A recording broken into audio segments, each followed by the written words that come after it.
அன்பிற்கும் மதிப்பிற்கும் உரிய அனைவருக்கும் வணக்கம். இன்றைக்கி எப்படி உங்கள் முன்னாடி நிற்கிறதுல ரொம்ப பெருமையாகவும் மன நிறைவாகவும் இருக்குது. அந்த பெருமைக்கும் மன நிறைவுக்கும் சந்தோஷத்துக்கும் காரணம் நீங்கள் எல்லாரும் தான். ஏன்னா உங்களால் தான் இந்த கொண்டாட்டம் நடக்குது. ஒரு பெண்ணோட மனசு இன்னொரு பெண்ணுக்கு தான் தெரியும் அப்படின்னுக்கிறது நம்ம நிறைய பேர் பேசி கேட்டிருப்போம். அது உண்மை அப்படிங்கிறதுக்கு ரொம்ப மிகப்பெரிய உதாரணமாக இருக்காங்க நம்மளுக்கு எல்லாருக்கும் பிடிச்ச கோமதி மேம்.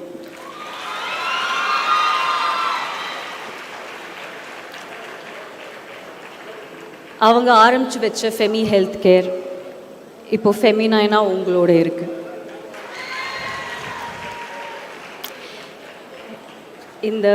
இந்த கொலாபரேஷன் ரொம்ப ரொம்ப முக்கியமானதுன்னு நான் நம்புகிறேன். சில பேர் கேட்பாங்க, இது ரொம்ப செல்ஃபிஷாக இல்லையா, இது உங்களோட சுயநலத்துக்காக நீங்கள் பண்ணலையா அப்படின்னு கேட்பாங்க. ஆமாம், இதில் சுயநலம் இருக்குது. ஆனால் இந்த சுயநலத்துக்கு பின்னாடி இருக்கிற அந்த பொதுநலம்தான் இதை வித்தியாசமாக இதை நியாயப்படுத்துதுன்னு நான் நம்புகிறேன். இந்த கொலாபரேஷன் ஏன் வித்தியாசமாக இருக்குது, ஏன் நியாயமாக இருக்குன்னா, நாங்கள் ரொம்ப சோஷியலி ரெஸ்பான்சிபிளாக இருக்கணும்னு நாங்கள் நினைக்கிறோம். எஸ், இது எல்லாருக்குமே ஒரு பிஸ்னஸ் தான், எல்லாருக்குமே பணம் வருது, உங்கள் எல்லார் வீட்டுக்குமே பணம் வருது. அது ரொம்ப சந்தோஷமான விஷயம் தானே. நீங்கள் போய் உங்கள் ஹஸ்பண்ட் கிட்டேயோ, உங்கள் அப்பா கிட்டேயோ, உங்கள் அண்ணா கிட்டேயோ, உங்கள் வீட்டில் யார்கிட்டேயோ நீங்கள் போய் எனக்கு இது வாங்கணும், எனக்கு கொஞ்சம் காசு கொடுங்க, என் குழந்தைங்களை நான் பார்த்துக்கணும், என் குழந்தைங்களுக்காக நான் கொஞ்சம் பணம் நான் சேர்த்து வைக்கணும் அப்படின்னு கொண்டு போய் நீங்கள் எதுவுமே கேட்க தேவையில்லை. ஏன்னா நீங்களே உங்களுக்கு என்ன தேவையோ நீங்கள் அதை பண்ணிக்கிறீங்க. அதுக்கு ஒரு ஆப்பர்ச்சுனிட்டி கொடுத்து Gomathi madam thank you Gomathi ma'am.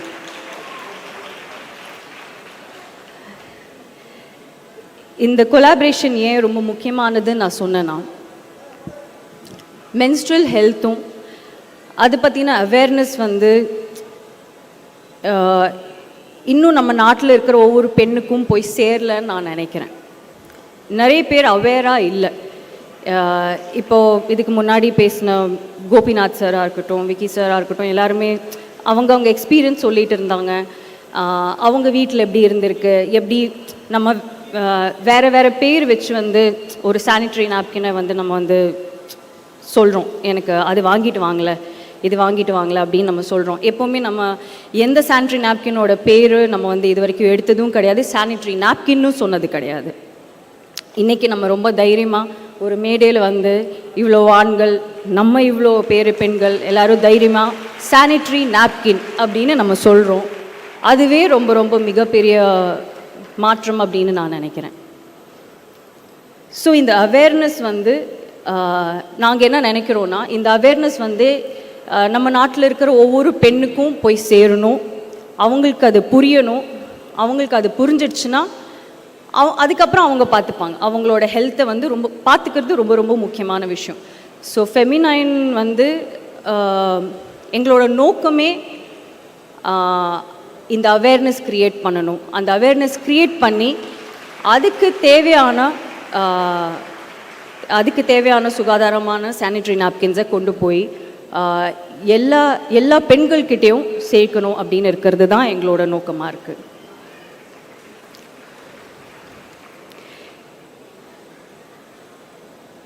Feminine sanitary napkins முழுக்க பெண்களோட ஆரோக்கியத்தை நம்ம ஃப்ரண்ட்டில் வச்சு பண்ணியிருக்கிற ஒரு ப்ராடக்ட். இதில் பிஸ்னஸ்ன்னு இருக்கிற, இப்போ விக்கி சார் சொன்ன மாதிரி பிஸ்னஸ்ன்னு இருக்கிறது ரொம்ப ரொம்ப 10th 100th விஷயம். அதோட மிகப்பெரிய விஷயம், அதோட ரொம்ப முக்கியமாக ஃப்ரண்ட்டில் இருக்கிற ஒரு விஷயம்னு இருக்கிறது பெண்களோட ஆரோக்கியம். அது ரொம்ப ரொம்ப முக்கியம். கோபிநாத் சார் சொன்ன மாதிரி பெண்கள் நல்லா இருந்தாங்கன்னா அந்த சொசைட்டியே நல்லாயிருக்கும், அந்த குடும்பம் நல்லாயிருக்கும், எல்லாருமே நல்லா இருப்பாங்க. ஸோ இது ஒரு நல்ல ப்ராடக்ட் அப்படின்னு இருக்கிறது நாங்கள் ஆட் கொடுக்கவோ இல்லைனா ரொம்ப பேசி எல்லோரும் இது வாங்குங்க, இது ரொம்ப நல்ல ப்ராடக்ட் அப்படின்னு சொல்லி விற்கிறதுக்கு நாங்கள் யாருமே வந்து இன்றைக்கி வரைக்கும் ட்ரை பண்ணல. இனிமேலும் அது ட்ரை பண்ணக்கூடாதுன்னு நான் நினைக்கிறேன். ஏன்னா விக்கி சார் சொன்ன மாதிரி இது நிஜமாகவே ரொம்ப ரொம்ப நல்ல ப்ராடக்ட். எல்லாருமே இது யூஸ் பண்ணணும். இது யூஸ் பண்ணால் மட்டும்தான் அவங்களுக்கு அது இதோட இம்பார்ட்டன்ஸ் என்னன்னு அவங்களுக்கு தெரியும்.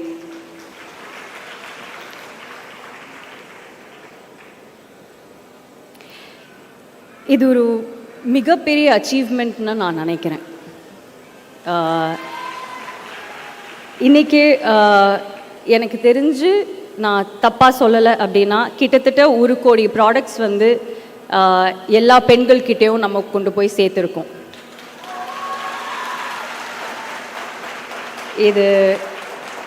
இது சாத்தியமானது எங்களால் கிடையாது, உங்களால் மட்டும்தான். நீங்கள் தான் அது பண்ணியிருக்கீங்க. உங்கள் இருக்கிற எல்லாருமே ஒவ்வொருத்தங்க வந்து ஒவ்வொரு சொசைட்டிலையும் போய், ஒவ்வொரு காலனிலையும் போய், ஒவ்வொரு சிட்டிலையும் போய், ஒவ்வொரு டிஸ்ட்ரிக்ட்லேயும் போய் நீங்கள் தான் அதை பற்றி இருக்கிற இம்பார்ட்டன்ஸ் வந்து சொல்லி கொடுத்து அவேர்னஸ் நீங்கள் தான் க்ரியேட் பண்ணியிருக்கீங்க. நீங்கள் இவ்வளோ பெரிய விஷயம் பண்ணியிருக்கீங்கன்னு உங்களுக்கே இன்னும் தெரியல. பட் எனக்கு ரொம்ப ரொம்ப பெருமையாக இருக்குது, சந்தோஷமாக இருக்குது. இந்த அச்சீவ்மெண்ட் ரொம்ப ரொம்ப ரொம்ப மிகப்பெரிய ஒரு அச்சீவ்மெண்ட். இதே மாதிரி நிறைய அச்சீவ்மெண்ட்ஸ் நம்ம லைஃப்பில் வரணும் அப்படின்னு நான் வேண்டிக்கிறேன். உங்கள் எல்லாரையும் இன்னைக்கு இங்கே பார்த்ததில், உங்கள் எல்லாரையும் மீட் பண்ணதில் நிஜமாகவே from the bottom of my heart ரொம்ப ரொம்ப ரொம்ப சந்தோஷமாக இருக்கு. ரொம்ப சந்தோஷமாக இருக்குது, ரொம்ப பெருமையாக இருக்குது. இன்னும் நம்மளுக்கு பெருமையாக இருக்கிற மாதிரி இன்னும் நிறைய விஷயங்கள் நம்ம பண்ணணும். இதே மாதிரி விக்கி சார் சொன்ன மாதிரி அடுத்த வருஷம் இன்னும் நிறைய வருஷம் நம்ம நிறைய இந்த மாதிரி செலிப்ரேஷன்ஸ் நம்ம பண்ண முடியணும். அதுக்கு நம்ம வந்து பண்ண வேண்டிய ஒரே ஒரு விஷயம், நம்ம எல்லாரும் சேர்ந்து உழைக்கணும். சேர்ந்து உழைப்போம். எல்லாமே நம்ம என்ன நினைக்கிறோமோ அது நம்ம சேர்ந்து நம்ம அச்சீவ் பண்ணிடுவோம்.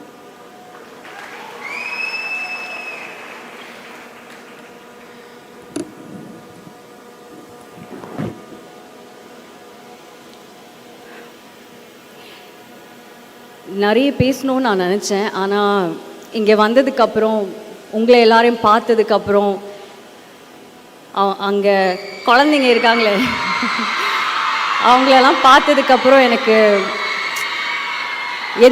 எதுவுமே பேச தோணலை. எனக்கு அப்படியே கண்ணெல்லாம் நிறைஞ்சிருச்சு. யூஸ்வலாக அந்த மாதிரி ஆகாது, பட் ஆனால் அந்த மாதிரி இருந்தது. இன்றைக்கி உங்களை எல்லாருமே பார்க்கும்போது ரொம்ப ரொம்ப ரொம்ப ரொம்ப பெருமையாக இருக்குங்க. நீங்கள் உங்களுக்காகவும் உங்கள் குடும்பத்துக்காகவும் பண்ணுற இந்த விஷயம் வந்து கண்டிப்பாக வந்து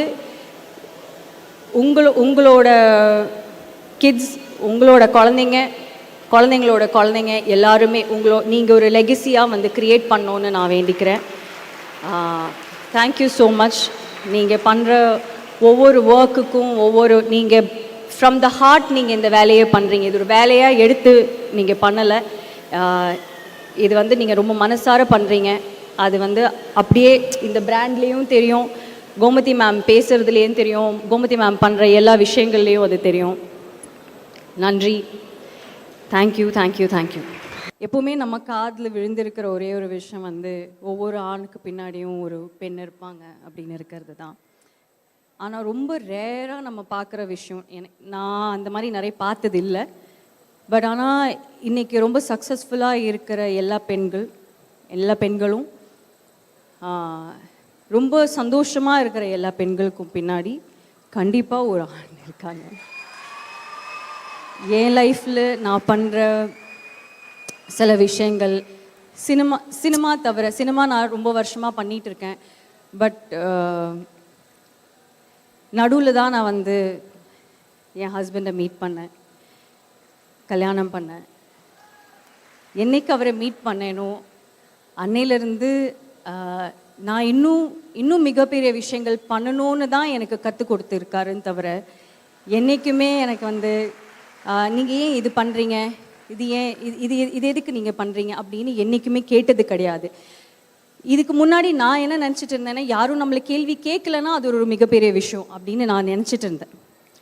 ஆனால் அந்த கேள்வி கேட்கலன்னு மட்டும் விஷயம் கிடையாது, நீங்கள் ஏன் இந்த விஷயம் பண்ண மாட்டேன்றீங்க, you are so much more capable of doing a lot of things, நீங்கள் ஏன் இதோட நிறுத்தணும், நீங்கள் ஏன் இது பண்ணக்கூடாது அப்படின்னு கேட்குறவர் தான் அவர். இது நான் எந்த மேடையிலையுமே நான் பேசினது கிடையாது, ஏன்னா அதுக்கான ஒரு சந்தர்ப்பம் கிடைச்சதில்லை. பட் இன்றைக்கி நீங்கள் என்னமோ எனக்கு என் குடும்பம் மாதிரி எனக்கு தெரியுறீங்க. அதனால் உங்ககிட்ட சொல்லணும்னு நான் நினச்சேன். நீங்கள் எல்லோரும் ஒர்க் பண்ணுறதுக்கு எனக்கு கண்டிப்பாக உங்கள் லைஃப்பில் வந்து உங்கள் ஹஸ்பண்டோ உங்கள் அப்பாவோ யாராவது ஒரு ஆண் கண்டிப்பாக இருப்பாங்க. கோமதி மேம்க்கும் அதே மாதிரி அவங்களுக்கு துணையாக அவங்களுக்கு அவங்க வீட்டில் ஆண்கள் இருக்காங்க. அதே மாதிரி என்னோட பிக்கெஸ்ட் சப்போர்ட், என்னோட பிக்கெஸ்ட் ஸ்ட்ரெங்க் இன்றைக்கி இந்த பிராண்ட் அப்படின்னு இருக்கிறது வந்து இது என்னோட பிரெயின் சைல்டோ இது நான் வந்து க்ரியேட் பண்ணதோ கிடையாது, இது அவங்க க்ரியேட் பண்ணது. ஆனால் இப்படி ஒரு விஷயம் நம்ம பண்ணணும், நம்ம சோஷியலி ரெஸ்பான்சிபிளாக சில விஷயங்கள் பண்ணணும் அப்படின்னு இருக்கிறது கற்றுக் கொடுத்தது, இதை க்ரியேட் பண்ணது. இன்றைக்கி இப்படி ஒரு ஈவெண்ட் நடக்கிறதுக்கும் இப்படி எங்களுக்கு எல்லாருக்கும் இப்படி ஒரு ஆப்பர்ச்சுனிட்டி கிடைக்கிறதுக்கும் எல்லாத்துக்குமே காரணம் வந்து அவர் தான். அதனால் அவருக்கு மட்டும் தனியாக ஒரு நன்றி சொல்லிக்கிறேன். நன்றி. சாமி சர்மா. எல்லாருக்கும் வணக்கம். உண்மையிலே ரொம்ப சந்தோஷமாக இருக்குது. நிறைய பெண்கள் அவங்கள ஒட்டின ஒரு ப்ராடக்ட் அதை சிறுநகரங்களைச் சேர்ந்தவர்கள் எடுத்து செல்வது, அது ஒரு லீடிங் பர்சனாலிட்டி அதை லீட் பண்ணுறது, it's a beautiful thing to. உங்கள்கிட்ட சில விஷயங்கள் நான் ஷேர் பண்ண வந்திருக்கேன். ஏன்னா ஏற்கனவே டைம் அதிகமாக இருக்கு. I would like to take maybe 20 to 30 minutes. Febin 30 minutes. Febin பாவம் பசியில் சாப்பிட்டுட்டே இருக்காரு. 30 minutes. ஓகே அவங்கள்ட்ட கேட்டுக்கிறது தானே better. What's call women empowerment. Okay, இங்கே நிறைய பேர் இருக்கீங்க, பக்கத்துலேயுமே பசங்க இருக்காங்க. So what is call women empowerment? Women எம்பவர்மெண்ட்டுங்கிற ஒரு விஷயம் பற்றி தீவிரமாக நம்ம பல்வேறு வடிவங்களில் பேசிக்கிட்டே இருக்கோம். சம அதிகாரம், பெண்களுக்கான முன்னுரிமை, அவர்கள் தொழில் முனைவோர்களாக வரும் வாய்ப்பு, சமூகத்தில் அவர்களுக்கான அந்தஸ்து, பொருளாதார சுதந்திரம், economical freedom, independence, saving capability, potentiality, இப்படி பல வார்த்தைகள் அதை பேசிக்கிட்டே இருக்கோம். ஆனால் எம்பவர்மெண்ட்டுங்கிறது வெளியிலிருந்து வரக்கூடியதா உள்ளிருந்து வரக்கூடியதாங்கிற மிக முக்கியமான முதல் கேள்வி ஒன்று இருக்குது. Empowerment is an attitude. ஒருத்தர் எம்பவர் ஆகிறது அப்படிங்கிறது ஒரு ஆட்டிடியூட். அப்போ முதல்ல அந்த ஆட்டிடியூட் வரணும் அப்படின்னு சொன்னால் இங்கே ஏற்கனவே தீர்மானிக்கப்பட்டிருக்கக்கூடிய டெம்ப்ளேட்ஸில் எதை டிக் பண்ணணும் எதை டிக் பண்ணக்கூடாதுன்னு ஒன்று தெரியணும். ஒரு பெண் அப்படின்னா யார்? பெண் என்ற இங்கே பெண்ணை எப்படியெல்லாம் நம்ம வர்ணிச்சிருக்கோன்னு கவனிச்சு பாருங்களேன். பெண் என்பவள் மலர் போன்றவள், பெண் என்பவள் நதி போன்றவள், பெண் என்பவள் நிலவு போன்றவள், இல்லையா? பெண் என்பவள் மென்மையானவள். ஏன் இதுக்கு அப்படியே நம்ம மனதை அப்படியே ஆஹா ஆமால நதி போன்றவள். எங்கேயாவது அவள் கோபக்காரின்னு சொல்லியிருக்காங்களா?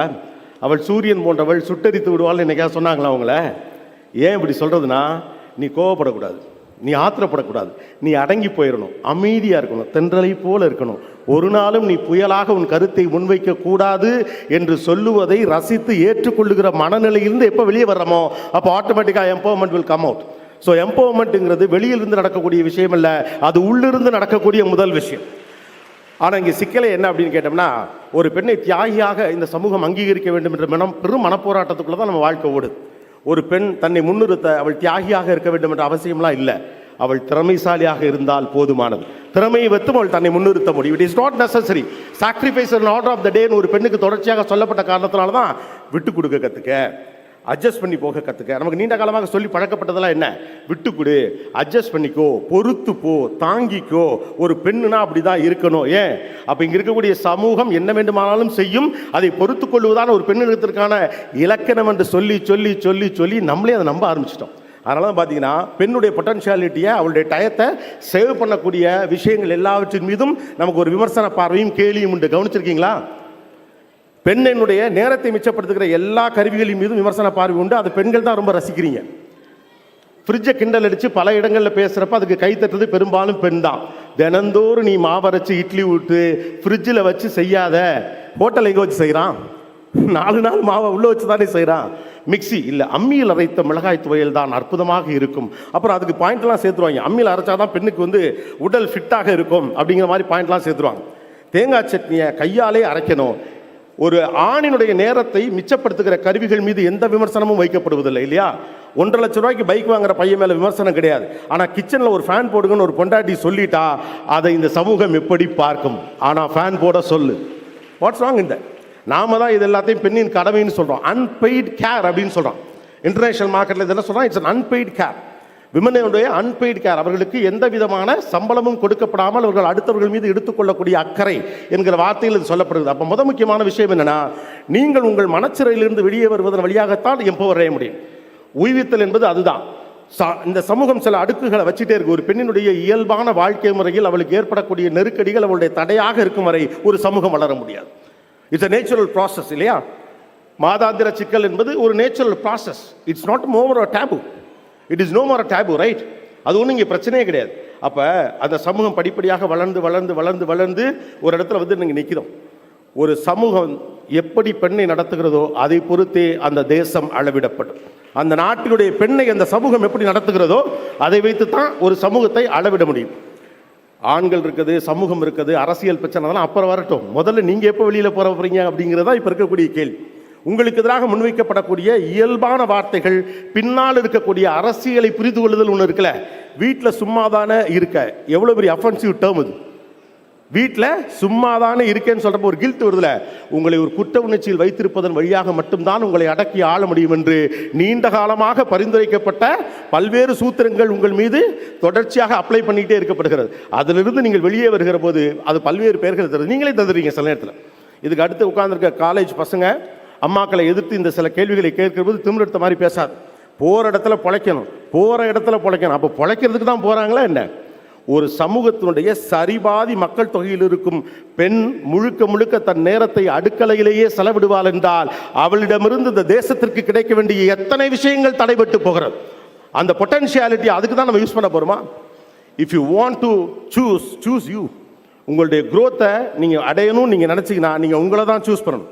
உங்களை சார்ந்த மனிதர்களை சூஸ் பண்ணக்கூடாது. நீங்கள் உங்களை தேர்வு செய்கிற போது அதனால் கிடைக்கக்கூடிய அந்த அட்ராக்ஷன் உங்களை தேர்வு செய்ய வேண்டும் என்று நினைக்கிற எல்லோரையும் ஒன்று சேர்க்கும். அப்படிதான் நீங்கள் எல்லாரும் ஒன்று சேர்ந்துருக்கீங்க இல்லையா?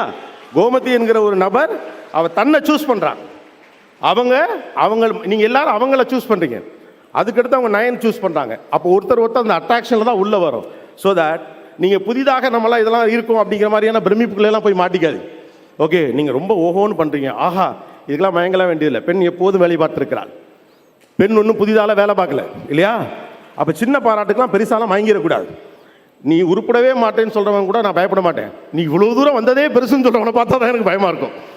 ஏன்னா நம்ம பொட்டன்ஷியாலிட்டி என்ன நமக்கு தான் தெரியும். நீ இவ்வளவு தூரம் வந்ததே பெரிது என்ற வார்த்தையை நம்புவது, ஆகா உனக்கு தெரியாது, உனக்கு ஒன்றும் பண்ண முடியாது, ஆனாலும் கூட நீ இந்த இடத்துக்கு வந்திருக்கிறா என்று சொல்லுவதுடைய குறியீடு தான் அது. So don't believe in that. உங்களுக்கு தான் தெரியும் உங்கள் கெப்பாசிட்டி என்னன்னு. நீங்கள் யாருங்கிறது உங்களுக்கு தான் தெரியும். இந்த சமூகத்தை படிப்படியாக அடுத்தடுத்து கொண்டு வந்திருப்பது நீங்கள் தான். நிர்வாகம் என்னவென்றால்னு 10க்கு 10 இடத்துக்குள்ள ஒரு நிர்வாகம் பண்ணுறது எப்படின்னு தெரியும். 10,000 ரூபாய்க்கு நிர்வாகம் தெரியும், 100 ரூபாய்க்கு நிர்வாகம் தெரியும், 10 லட்சத்துக்கு நிர்வாகம் தெரியும், 10,000 கோடிக்கும் உங்களுக்கு நிர்வாகம் தெரியும். It's in your blood. Swami சரணம். தேங்க்யூ. இது வந்து எங்களோட ஈவெண்ட்டுன்றதே நம்ப முடியல. அந்த மாதிரி ரொம்ப ஒரு ஸ்பெஷலான ஒரு டைமாக இருக்குது. It's a memorable day actually. ரொம்ப சந்தோஷம். அஞ்சனா சிட்டிசன் அது இதுன்னு நானுமோ சொல்லிட்டு போயிட்டு. Thank you so much for the lovely introduction. இங்கே வந்து இப்போ எப்பயுமே நம்ம வந்து ரொம்ப சந்தோஷமாக இருக்குது, ரொம்ப பெருமையாக இருக்குது அப்படின்னு இந்த 2 லைன் நம்ம எப்பயுமே வாழ்க்கையில் சொல்லிகிட்டே இருப்போம். அது நம்ம எவ்வளோக்கு எவ்வளோ நம்மளுக்கு சொல்கிறதுக்கான மொமெண்ட்ஸ் நமக்கு கிடைக்குதோ அவ்வளோக்கு எவ்வளோ நம்ம லைஃப் நல்லா இருக்குன்னு அர்த்தம். ஸோ ஒன் மோர் டைம் ரொம்ப சந்தோஷமாக இருக்குது, ரொம்ப பெருமையாக இருக்குது இங்கே வந்து இவ்வளோ பேருக்கு முன்னாடி வந்து நிற்கிறது. So first of all Gomathi madam வந்து என் பக்க பலமாக எப்பயுமே இருப்பார். மயில் வாகனம் சொல்லிட்டு அவர் எங்கள் ஃபேமிலியில் ஒருத்தர். ஸோ அவர் அங்கே சைலண்ட்டாக நின்றுருக்காரு. திடீர்னு ஒரு நாள் வந்து ஒருத்தவங்க மீட் பண்ணணும் அப்படின்னு சொன்னாங்க. இந்த மாதிரி சானிட்டரி நாப்கின் உங்ககிட்ட கொடுக்கணுமா? எனக்கு எதுக்குங்க சானிட்டரி நாப்கின் சொல்லி நான் வந்து கொஞ்சம் இதுவாக இருந்தேன். அப்போ தான் நான் வந்து எப்பயுமே இந்த மாதிரி ஏதாவது ஒன்று சொன்னால் நான் கொஞ்சம் காமெடியாக அதை ரொம்ப விளையாட்டாக அப்படியே இது பண்ணிவிட்டு நான் ஃபோக்கஸ் பண்ண மாட்டேன் பெருசாக. அவங்க இப்படி சொல்லும்போது அதில் ஏதாவது ஒரு ஜோக் அடிச்சு நம்ம மூவ் பண்ணி போயிடுவோம். பட் தடவை நான் வந்து கோமதி மேடமை பார்க்கும்போது வந்து அவங்க கையில் வந்து டாட்டூ போட்டிருந்தாங்க, ஃபெபி அப்படின்னு சொல்லிட்டு. அப்போ அவங்க கையில் ஒரு பேக்கெட் வச்சுருந்தாங்க, அதுலேயும் ஃபெமி அப்படின்னு இருந்துச்சு. அப்போ தான் அது கொஞ்சம் சீரியஸ்னஸ் வந்துச்சு எனக்கு. சரின்னு சொல்லி ஓகே அப்படின்னு சொல்லிட்டு பண்ணேன். அப்போ அவங்க வந்து இல்லை சார், இந்த மாதிரி நான் வந்து இந்த மாதிரி ஒரு சானிட்டரி நாப்கின் பிஸ்னஸ்ஸு, அந்த நாப்கின் பற்றி நான் உங்ககிட்ட சொல்லணும் அப்படின்னாங்க. எனக்கு வந்து அது உடனே எனக்கு வந்து ரொம்ப எப்படி இதுக்கு நம்ம பார்க்க அப்படி இல்லாமல் எனக்கு நிஜமாவே தெரியும். ஏன்னா என் அம்மா என் தங்கச்சி எப்பயுமே யூஸ் பண்ணுவாங்க. நம்ம வீட்டில் அந்த ஒரு பேக்கெட் இருக்கும், நான் எத்தனையோ நாள் வாங்கியிருக்கேன். பட் அதுக்குள்ளே என்ன இருக்குது அப்படின்றதெல்லாம் யாருக்கும் பாய்ஸ்க்கு என்னன்னு தெரியாது. அதெல்லாம் அது நம்ம மைண்டில் அது அப்படியே இருக்கு இல்லையா. இப்போ கோபிநாத் சார் சொன்ன மாதிரி அது வாங்கி கொடுங்க, அதுக்கு டிஃப்ரெண்ட் டேர்ம்ஸ் வச்சுருக்கோம். இதில் என்ன அப்படி ஒரு டேபுவாக ஒன்று க்ரியேட் ஆகிருக்கே அப்படின்னு சொல்லிட்டு ஒரு இது. அப்போ அவங்க ஃபஸ்ட் டைம் வந்து அந்த பேடை எடுத்து ஓப்பன் பண்ணி அது என்ன எப்படி அது செஞ்சுருக்காங்க என்ன ஏதுன்னு இது போகும்போது ஒரு இதில் வந்து இவ்வளோ விஷயங்கள் இருக்கா, இதனால் இவ்வளோ என்ன சொல்கிற நன்மைகள் இருக்குது, கெடுதல்கள் இருக்குது அப்படின்றத வந்து புரிஞ்சிக்கும் போது அப்போது அதில் ஒரு சீரியஸ்னஸ் வந்துச்சு. ஓகே இது வந்து ரொம்ப ஒரு கரெக்டான விஷயம் அப்படின்னு சொல்லி எனக்கு தோணுச்சு. தோணுனோடனே நான் எடுத்துகிட்டு போய் என்கிட்ட கொடுத்துட்டு போங்க மேடம், நான் வந்து சொல்கிறேன் அப்படின்னு சொல்லிட்டு இது பண்ணிட்டேன். அப்போ நான் நயன்கிட்ட வந்து கொண்டு போய் இதை நான் சொன்னேன், இதை சொல்லிவிட்டு நான் கொடுத்தேன். அப்போ அவங்க ஜென்ரலாகவே நயன் எப்படின்னா வந்து அவ்வளோ ஈஸியாக வந்து எதையுமே வந்து அவங்க போயிட்டு இந்த ஒரு ஆடில் போய் நின்று நடித்து நீங்கள் இப்படி பண்ணுங்க அப்படி அந்த மாதிரிலாம் எதுவுமே பண்ண மாட்டாங்க. அப்போது ஒரு விஷயத்தை அவங்க வந்து வெளியில் கொண்டு வராங்க, வெளியில் சொல்கிறாங்கன்னா அது அவங்க ஃப்ரம் த ஹார்ட் சொல்ல முடிஞ்சால் மட்டும்தான் அதில் வந்து அவங்க அதில் பங்கெடுத்துப்பாங்க. ஸோ அவங்க வந்து எடுத்து அந்த பொருளை வந்து யூஸ் பண்ண ஆரம்பிச்சிட்டாங்க. So she started using it. அவங்க அதை யூஸ் பண்ணி கிட்டத்தட்ட ஒரு 6 to 8 மாதம் வரைக்கும் நான் வேறு பிராண்ட்ஸ் பார்த்துட்டு இருப்பேன், ஆனால் இவங்க இதை தான் யூஸ் பண்ணாங்க. அப்போ இதை யூஸ் பண்ணி அதுக்கப்புறமேல்ட்டு ஒரு 6 months கழித்து இது வந்து ஒரு நிஜமாகவே சூப்பர் அப்படின்னு சொன்னாங்க. நிஜமாகவே வந்து இது அவங்க சொல்கிறது எல்லாமே உண்மைதான் அப்படின்னு. ஜென்ரலாக வந்து நம்ம இந்த சோஃபா விற்கிற தம்பி பண்ணுற மாதிரி ஏதோ பயங்கரமாக ஏதோ டெமோலாம் சொல்லிட்டு போயிட்டாங்க. நமக்கு என்ன தெரியும். ஸோ அவங்க சொல்லும்போது தான் எனக்கு வந்து அந்த ஃபீல் வந்துச்சு. அப்போ நான் என் சிஸ்டர்கிட்ட கொடுத்தேன், என் வீட்டில் கொடுத்தேன், என் ஃப்ரெண்ட்ஸ் கிட்ட கொடுத்தேன், என் டீமில் இருக்கிற ஃபீமேல் அசிஸ்டன்ட் டைரக்டர்ஸ் அவங்ககிட்டலாம் கொடுத்து எல்லாருமே யூஸ் பண்ணாங்க. ஒரு கரெக்டான ஃபீட்பேக் வந்துச்சு. அப்போது அடுத்த கட்டம் என்ன அப்படின்னு சொல்லிட்டு நாங்கள் எடுத்துகிட்டு போனோம். அப்போ எடுத்துகிட்டு போகும்போது மேடம் சொன்னாங்க, கோமதி மேடம் சொன்னாங்க, நம்ம இதை வந்து இன்னும் எனக்கு வந்து சார் எனக்கு வந்து இது எல்லா பெண்களுக்குமே எடுத்துகிட்டு போகணும், எல்லாருக்குமே வந்து இதை வந்து ரீச் பண்ணணும் அப்படின்னு சொன்னாங்க. அவங்க வந்து அதை ஒரு வாட்டி கூட அவங்க வாயில் வந்து இதை வந்து எனக்கு விற்கணும், இதை நான் வியாபாரம் பண்ணணும் அந்த மாதிரி வேர்ட்ஸே அவங்க வந்து யூஸே பண்ணலை.